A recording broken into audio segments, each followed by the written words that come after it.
Air masses. This one seems like it's not going to be fun, but I kind of like this one.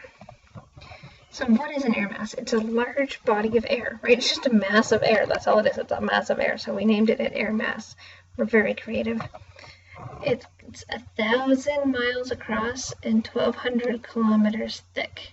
Right? So giant, right? Really thick, really wide. And through the entire air mass, it has to have a similar, okay, not the same, but similar temperatures and humidity through the whole 1,000 miles across and the whole 1,000 kilometers thick.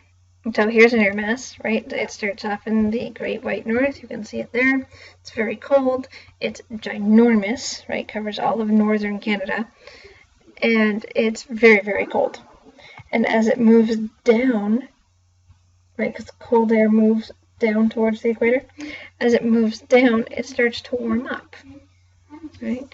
It's still in Canada, right? Now we're getting into America here, Dallas, Houston, and down, still cold, still cold. But once it hits Mexico, we're now very warm. Source regions. This is a fancy term for where the air mass came from. The region of its source, right? Source region. Okay, so where it came from, where it originated, but it also can't just be anywhere. It has to have a big, large area, extensive area. It has to be very flat-ish, right? You can't have mountains coming in because then all the wind going over top of the mountains will affect it. So it has to be fairly uniform. Also, it has to be fairly uniform in regards to temperature and humidity. And it can't have any atmospheric circulation, right? Because it'll just blow it all away. It's kind of like, think about the air mass as the flame on the candle, right? If you put it in a cake and then you carry that cake really quickly to the table, what's going to happen? The candle's going to blow out, right? So you have to go very slowly with the cake so that the candle doesn't blow out. Same thing with the source region. You can't have wind just blowing through it because it'll blow out all your air mass. So you need to have very calm atmospheric circulation. And then usually they happen in two places, the subtropical and the polar.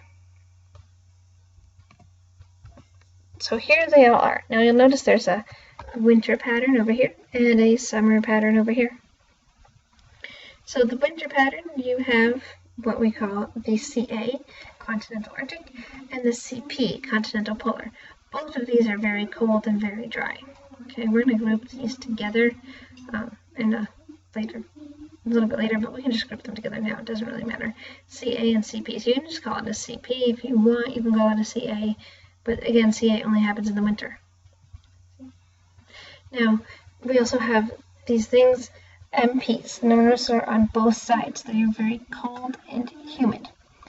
Now, I did not say this. CA or CP, the C stands for continent. A stands for Arctic, C stands for polar. Okay, so continent, land, and north, Arctic or polar, right? The MP, M is for maritime. Sometimes you'll hear me say marine. I usually say marine. And so marine or maritime polar. Well, marine is not land, that's water, right? So that's very humid, and polar is very cold. Now, down near the bottom here, we have MTs, marine, maritime, tropics. So maritime tropical is going to be wet, so humid, because we're talking water, and tropical, very warm. That's the winter time. The summertime, you only have the CP up here, continental polar, cold and dry. You have both your MPs, maritime polar, cold and humid, and then you have both your MTs, maritime tropical, warm and humid. You also have this one that happens during the summertime called your CT, your continental tropical.